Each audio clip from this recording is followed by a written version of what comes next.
Welcome to Chapter 7 of the Feminine Mystique. Grab a drink, take a seat, and enjoy the video. Sex-directed refers to the educators who think of curriculum in terms of what sex is taking the class. Girls and boys learn different things because these educators think the education won't benefit a certain sex based on their future roles in life. Basically, they're putting girls and boys in boxes. These girls behaved as if college were an interval to be gotten through impatiently, efficiently, bored but businesslike, so real life could begin. Well, that's certainly how I saw college. It definitely wasn't fun.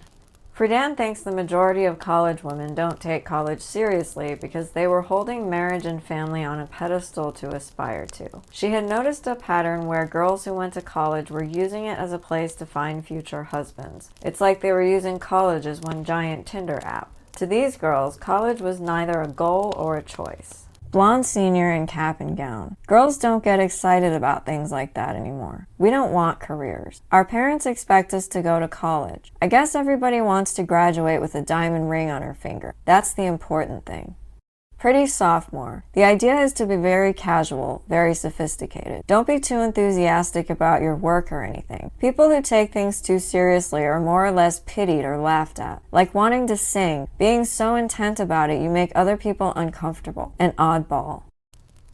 Friedan wondered if girls were tired of the life of the mind. By this, Friedan means the philosophical, scientific, artistic, historical, and creative discussions and thoughts that one has to think about when they're in college. Friedan remembers the women who fought for the right for women to go to college, and is confused why the newer generation of girls didn't seem grateful that they even had this right. They seemed to be ashamed that they had the capability to have these thoughts.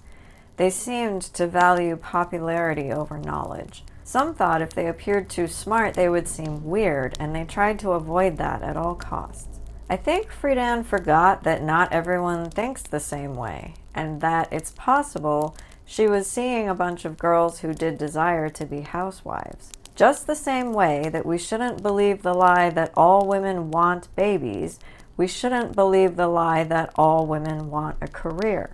How about we just get it through our heads that we all have different interests and life paths that we want to follow, and we stop fucking putting everyone in boxes and thinking that everyone has the exact same goddamn interests. How about that?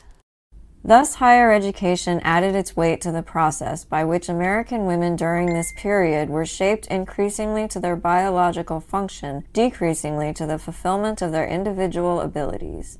Instead of opening new horizons and wider worlds to able women, the sex-directed educator moved in to teach them adjustment within the world of home and children. Friedan discovered the things the women were saying seemed to be coming from the top down.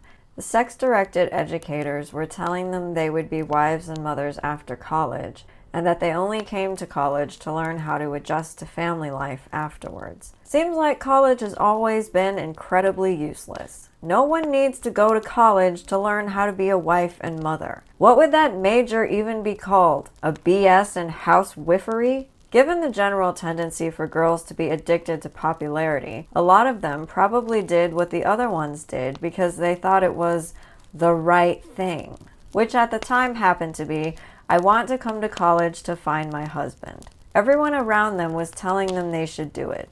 In essence, a few of these women were probably brainwashed by the colleges.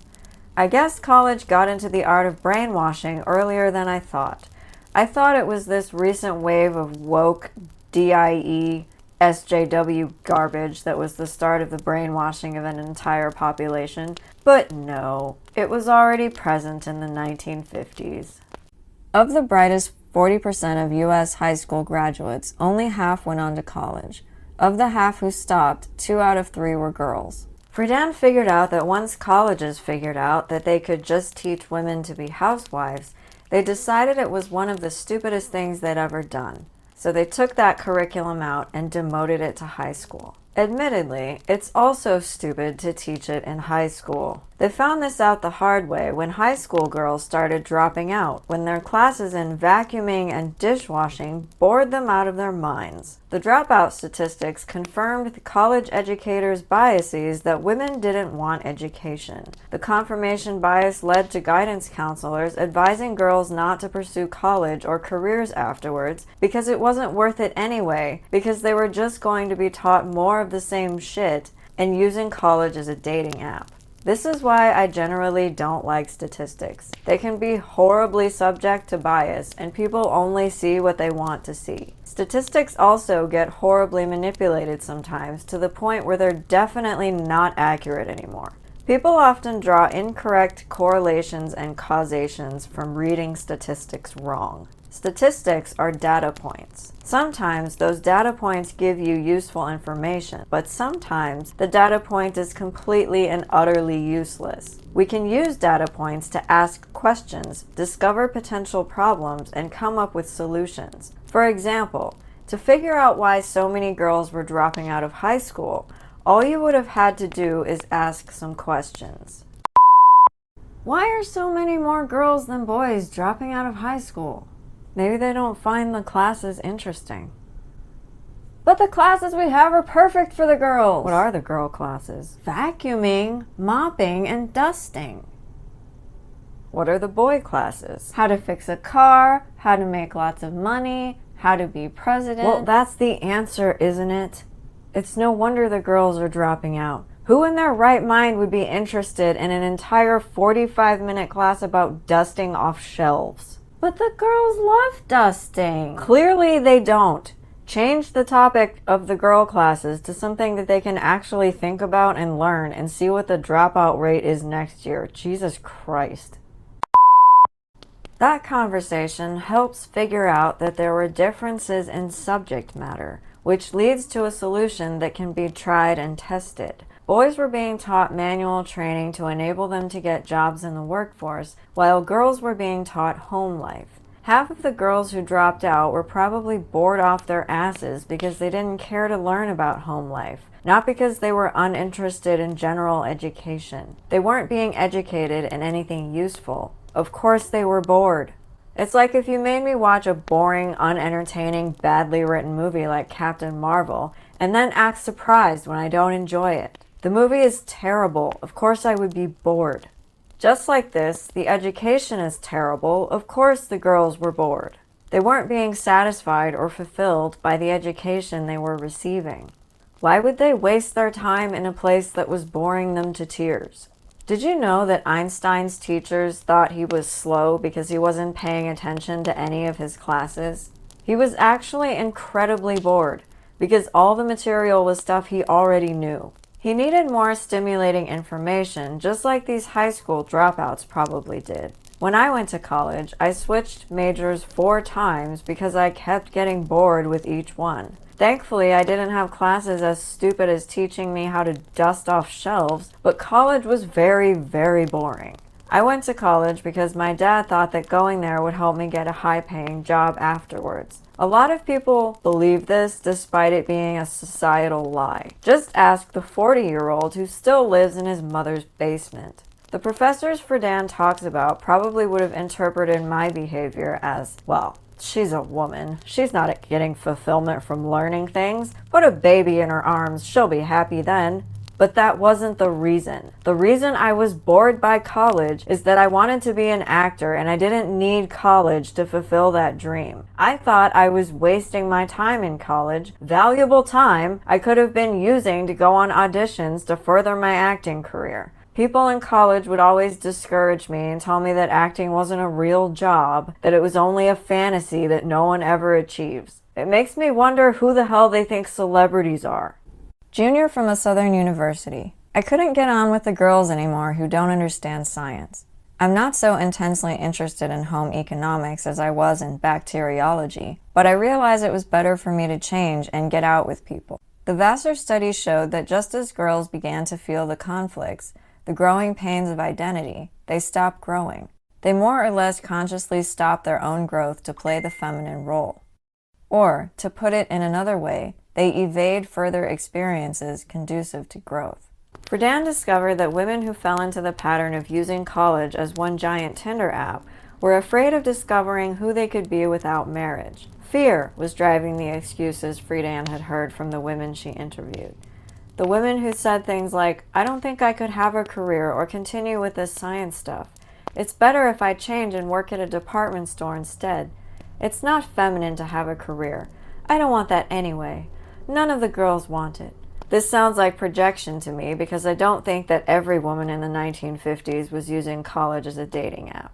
I think some of them did give in to the everyone else is leaving college, I should too mentality. They probably were afraid of conflict within themselves, hence the excuses as to why they were behaving the way they did.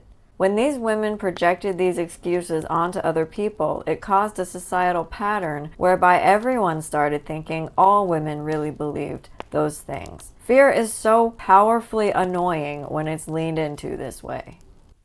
A therapist at another college told me of girls who had never committed themselves, either to their work or any other activity of the college, and who felt that they would go to pieces when their parents refused to let them leave college to marry the boys in whom they found security.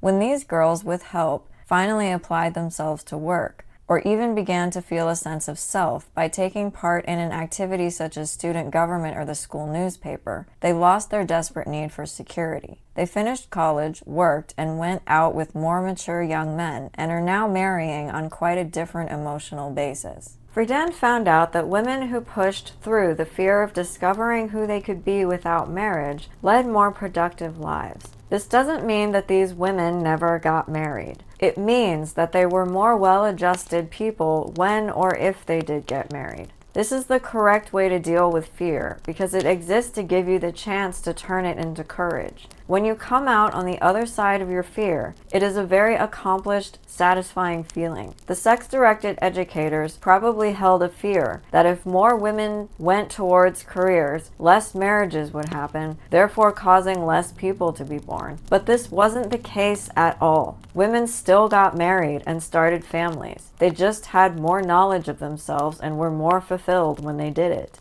The study revealed that virtually all such students with professional ambitions plan to marry, but marriage is for them an activity in which they will voluntarily choose to participate, rather than something that is necessary for any sense of personal identity. Such students have a clear sense of direction, a greater degree of independence and self-confidence than most. They may be engaged or deeply in love, but they do not feel they must sacrifice their own individualities or their career ambitions if they wish to marry. This is exactly how I see marriage. Marriage was never something I had to do. Instead, I was open to it if I happened to find the right guy. One of my stipulations was that he had to be okay with me wanting to be an actor. Giving up my individuality for marriage never crossed my mind because I was never going to do that. Modern feminists have an extreme warped view of marriage because they call it slavery or prison. This description sounds exactly like how they describe marriage in Brave New World, which is incredibly disturbing to me. If you want to check out my Brave New World video book report, I will leave the link to chapter 1 in the description box.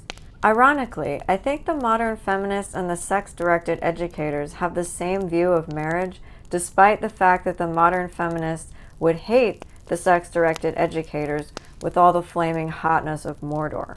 Both the modern feminists and the sex-directed educators are looking at marriage as an identity. The difference is that the modern feminists hate marriage, while the sex-directed educators love it. Both think that marriage is something you get locked into, which is why the modern feminists compare it to slavery or prison.